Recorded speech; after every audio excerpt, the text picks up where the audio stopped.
Miya. Sizga ega bo'lgan eng qudratli narsa. Lekin u sizni har kuni aldaydi. U xotiralaringizni boshqaradi. Ammo hayotda bo'lib o'tgan voqealar bilan shunchaki tasavvur qilingan narsalarni bir-biridan ajrata olmaydi. U qarorlarni siz anglab ulgurmasingizdanoq qabul qilib bo'ladi.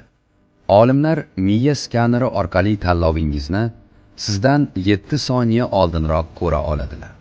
Siz dunyoni aslida qanday bo'lsa, shundayligicha ko'rmaysiz. Siz faqat miya siz uchun yaratib bergan versiyani ko'rasiz.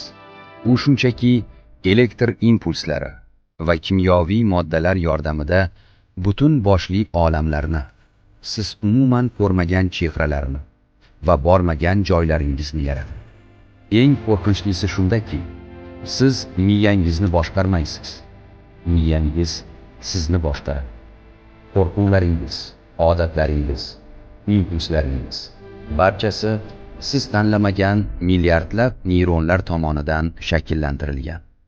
Xo'sh, miya o'zi aslida nima?